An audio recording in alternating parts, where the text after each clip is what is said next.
আমরা পৃথিবীর মানুষ এখন এত বেশি স্বার্থের পেছনে অন্ধ যে থুতুটা ফেললেও চিন্তা করি যে এখানে কোথায় ফেললে আমার একটু লাভ বেশি হবে। পাশের জমিওয়ালার জমিতে যদি থুতুটা ফেলি তাহলে অন্তত আমার জমিটা একটু থুতুর থেকে বাঁচলো, একটু হলেও লাভ হইলো। এই জন্য থুতুটা একটু জোর করে আরেকজনের জমিতে ফেলতে পারলে সেটা আমার লাভ। আমরা হলাম সেই মানুষ।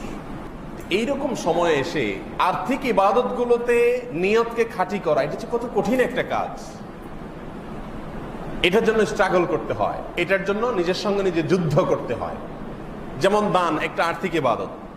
দানের ক্ষেত্রে দেখবেন যে মানুষ শোনাতে দেখাতে পছন্দ করে, এটা মানুষের নেচার। আমি অমুক জামাত দিছি মাদ্রাসার জন্য, আমি এতগুলো মসজিদ করছি আলহামদুলিল্লাহ। বলার আবার স্টাইল আছে, এগুলো বলতে আবার মানে এত সুন্দর করে বলা হয়। এই বলার স্টাইল দ্বারা বোঝানো হয় যে আমার নিয়তের মধ্যে কোনো ভেজাল নাই ভাই, আমি আপনাকে শুনাইতে চাই নাই, কথার কথা বললাম আর কি, ঠিক না? যেমন একটা এক্সাম্পল এভাবে বলে যে ভাই আল্লাহ করাইছে, আমি আসলে আর কি করবো, আল্লাহ করাইছে আমার দিয়ে 5টা মসজিদ, ভাই আল্লাহ করাইছে, ভাই আমার কিছু না ভাই। বুঝতে পারছেন? কোরবানিটা আসলে আমাদেরকে আল্লাহর সন্তুষ্টির জন্য নিজের সকল সুখ ত্যাগ করার শিক্ষাটা কোরবানি দেয়। এখন আজকাল মুশকিল হলো কোরবানির গোশত আমাদের বাসায় উঠে আমরা খাই, ঠিকই আছে, কোরবানির আসল যে শিক্ষা সেটা আমাদের ভিতরে একটুও আসে। কোরবানি মানেই হলো ত্যাগ। কোরবানির শব্দের অর্থটাই কি? ত্যাগ। ত্যাগ। আপনি বাজার থেকে তরতাজা গরু কিনে এনে জবাই করে তাজা গোশত উঠে ফ্রিজে বললেন, খাইলেন, খাওয়াইলেন, মৌজ মাস্তি করলেন, দিলেন মানুষকে, এটা তো ভোগ। এখানে তো ত্যাগের কিছু নেই। ত্যাগটা হলো এর পেছনে লুকায়িত। সেটা হলো ওই ইব্রাহিম আলাইহিস সালাম আল্লাহর নির্দেশকে পূরণ করতে গিয়ে সকল কিছুকে ত্যাগ করেছেন, জবাই করেছেন, এমনকি নিজের সন্তানের গলে ছুরি দিতেও রাজি হয়েছেন। দেওয়া লাগে নাই কিন্তু রাজি হয়েছেন। সেই শিক্ষাটাই হলো কোরবানির মূল শিক্ষা।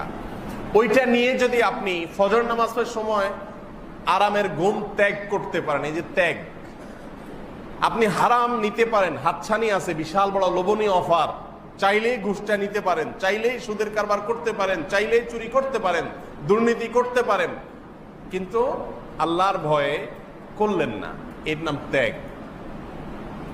কোরবানি শিক্ষা দেয় যে আল্লাহর আদেশ মানতে গিয়ে, আল্লাহর নিষেধ থেকে বাঁচতে গিয়ে সবকিছু ত্যাগ।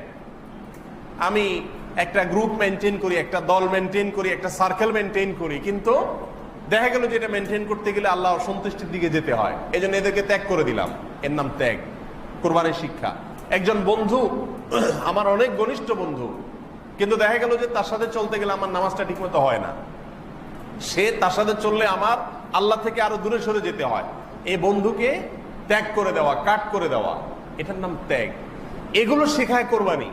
এখন এই শিক্ষাটা নেওয়ার খবর নাই, শুধু গোশত নিয়ে আমরা হুলস্থুলের মধ্যে আছি। মোহতারাম হাজরিন, অনেক মানুষ কোরবানি করেন, বিশেষ করে যে করোনা প্যান্ডামিক আসছে, অনেক মানুষ কোরবানি করবেন এই জন্য যে মানুষ কি বলবে, লোকে কি বলবে। সারা বছর করে আসছি, সারা জীবন করে আসছি, এবছর না করলে মানুষ কি বলবে। ছেলে মেয়েরা, নাতি নাতনিরা আশপাশে সবার কোরবানি দেখে চেয়ে থাকবে, কেমন লাগে। এর মানে কি? এর মানে হলো কোরবানি হলো নিজেদের এই সমস্ত খাহেশ মেটাবার জন্য, এটা ইবাদত না। মানুষ জিজ্ঞেস করে, হুজুর ঋণ করে কোরবানি দেওয়া জায়েজ আছে কিনা? কত শত মানুষ যে এই প্রশ্ন করে, হুজুর ঋণ করে কোরবানি করা জায়েজ আছে কিনা। কারণ কোরবানি তো করতেই হবে, আবার ভাগে দেওয়া যাবে না। বাড়িওয়ালা মানুষ, একটা ব্যাপার স্যাপার আছে না, ভাগে কোরবানি দিলে মানুষ থাকে নাকি? ছাগল দিবা, হায় হায়, তাহলে তো শেষ। ছাগল দিলে তো আর এলাকা থাকার কোনো যুক্তি নেই, নিজেই ছাগল হয়ে গেলাম। ছাগল কোরবানি দেওয়ার জিনিস হলো, এই জন্য গরু দেওয়া লাগে, প্রয়োজনে লোন করা লাগে। আমি বলি লোন করে কোরবানি দেওয়া জায়েজ আছে যদি আপনি লোন পরিশোধের ব্যবস্থা থাকে। 1 মাস 2 মাস 3 মাস পরে আপনি দিবেন, চুক্তি আছে, যার থেকে তিনিও রাজি আছে। এইভাবে লোন করে, ঋণ করে, হাওলাত করে সওয়াবের কাজ করা যায়। কিন্তু একটা প্রশ্ন আছে, আজ পর্যন্ত এরকম কোন মুসল্লি আমি পাই নাই যে আয়েশা জিজ্ঞাসা করছে যে হুজুর মসজিদে আমি 50,000 টাকা দিতে চাই হাওলাত করে, এটা আমি কিস্তিতে আস্তে আস্তে শোধ করব, জায়েজ আছে কিনা। এই মুসল্লি আমি পাই নাই আজ পর্যন্ত। কথা বোঝেন নাই? তারপরে মনে করেন একজন গরিব মানুষ পাইছেন আপনার এলাকার, তাকে একটু, সে হয়তো অর্থ কষ্টে ভুগতেছে, হয়তো হাসপাতালে ভর্তি আছে, তার বিরাট বড় বিপদ, এখন তাকে হেল্প করা দরকার। এই টাইমেও কেউ এসে মাসালা জিজ্ঞাসা করে না যে হুজুর আমার এলাকার মানুষ, আমার কাছে এখন ক্যাশ টাকা নেই, আমি হাওলাত করে দেব তারে, পরে আমি বেতন থেকে মাসে কেটে কেটে হাওলাতটা পরিশোধ করবো, জায়েজ হবে কিনা। এই মাসালাও আজ পর্যন্ত আমি কারোর কাছ থেকে শুনি নাই। নিজের এলাকার কেউ বিপদে পড়লে এসে বলে হুজুর এলাকার লোক বিপদে পড়ছে, আমার তো বেশি সামর্থ্য নয়, আমি যা পারছি দিছি, আপনি কিছু দেন আর মানুষ থেকে উঠে দেন, এটা না শোনা যায় কেন? সেখানে কেন এই আগ্রহ নাই যে আমি হাওলাত করি হলো এই সওয়াবের কাজটা হুজুররে করতে দিব না, আরেকজনকে করতে দিব না। আমি জানি এটা নিডি মানুষ, এরকম পিওর জানার জায়গা আজকাল পাওয়া কঠিন হয়, আমি নিজের চোখে দেখা জিনিস, অতএব এখানকার সওয়াবটা আমি নিজের অ্যাকাউন্টে জমা করতে চাই, হাওলাত করে করতে চাই, হুজুর জায়েজ আছে কিনা, এই না জিনিস করা দরকার ছিল। সেইখানে নাই। সব প্রশ্ন হলো কোথায়? কোরবানিতে। কারণ জানে এখানে হাওলাত করে করলেও গোস্তগুলো সব ফ্রিজে ঢুকবে, লাভটা আলটিমেটলি ঘুরে গেড়ায় নিজেরই হবে।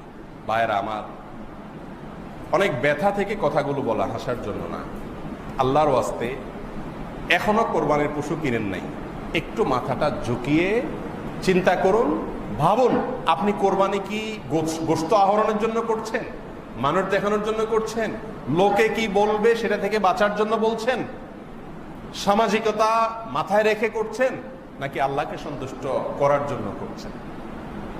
এটা নিজেকে জিজ্ঞাসা করেন।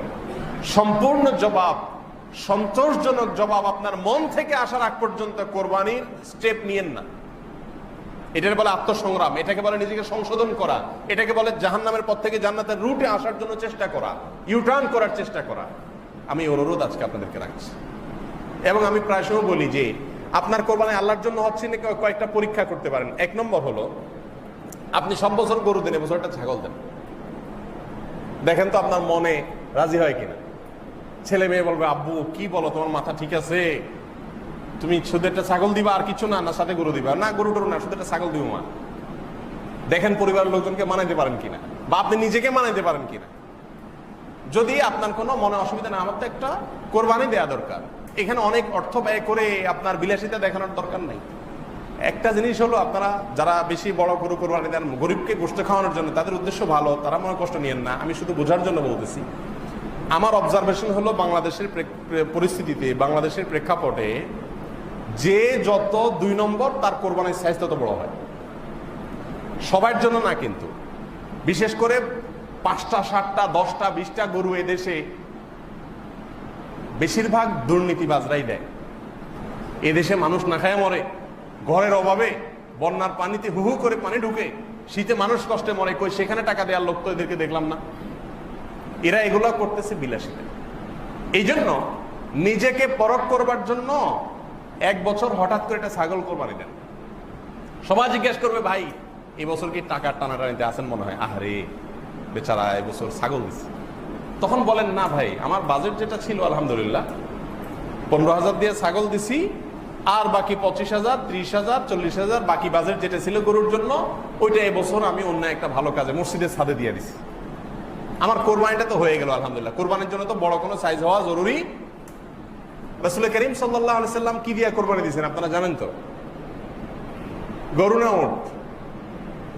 তিনি কোরবানি দিয়েছেন দুম্বা, ছাগল, ভেড়া, এগুলা, এই ছোট ক্যাটাগরি।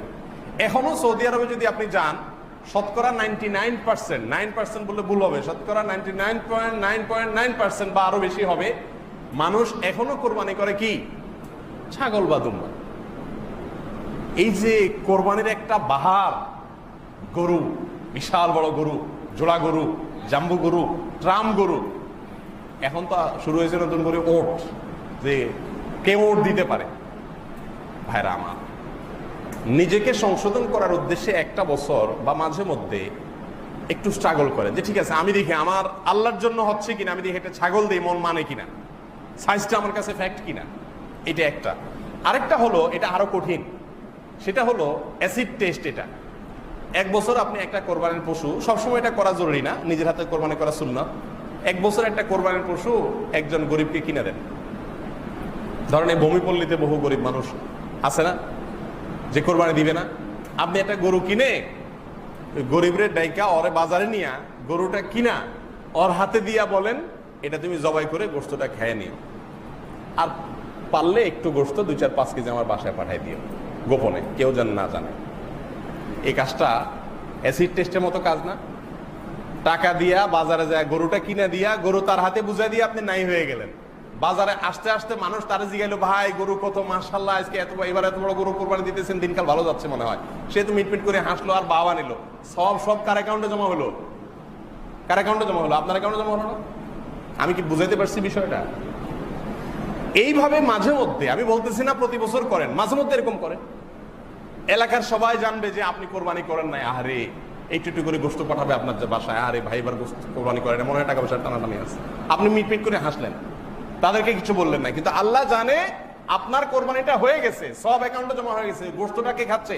আরেকজনে খাচ্ছে, আর ক্রেডিট বাহবা যা আছে সব নেওয়ার সেই গরিব মানুষ নিচ্ছে, আর সব টাকার অ্যাকাউন্টে জমা হচ্ছে আপনার অ্যাকাউন্টে। বুঝেন নাই পলিসিটা? জীবনে 1-2 বার এরকম করেন, দেখবেন ওই নফস, আমাদের নফস যেটা তেড়া প্রবৃত্তি, এটা শুধু কাল বাকাউতি করতে চায়, ওটা দেখবেন যে একদম হুল ভেঙে দেওয়া হবে, একদম সাইজ হয়ে যাবে। এটাকে বলে আত্মশাসন। আত্মশাসন, নিজেকে সংশোধন করা, নিজেকে সাইজ করা, নফস বা প্রবৃত্তিকে নিয়ন্ত্রণ করা, এটা চেষ্টা করা। এক কথায়, আপনি কোরবানি করার আগে আল্লাহর জন্য করছেন কিনা সেটা এনশিওর হন। যদি আল্লাহর জন্য না হয়, গোশতের জন্য হয়, তাহলে এটা লস প্রজেক্ট। কোরবানির সময় গরুর গোশতের কেজি প্রতি কত পড়ে? 800-900 টাকা পড়ে না? বাজারে গরু গোশত কিনতে গেলে কত? 550-600 টাকা ভালো ভালো গোশত পাওয়া যায়। আল্লাহ তাআলা আমাকে, আপনাকে, আমাদের সবাইকে শুধুমাত্র এবং শুধুমাত্র আল্লাহকে সন্তুষ্ট করার জন্য কোরবানি করার তৌফিক দান করুন। এবং কোরবানির যে আসল উদ্দেশ্য, ত্যাগ, আল্লাহর আদেশ মানার জন্য যত রকমের ত্যাগের প্রয়োজন হয় সব ধরনের ত্যাগ করতে প্রস্তুত থাকা, এটা অনেক বড় চ্যালেঞ্জিং ব্যাপার, বড় চ্যালেঞ্জিং ব্যাপার। আল্লাহ তাআলা সেই ত্যাগ করার ঈমানী শক্তি, তাকওয়ার চেতনার শক্তি আমাকে, আপনাকে, আমাদের সবাইকে দান করুন।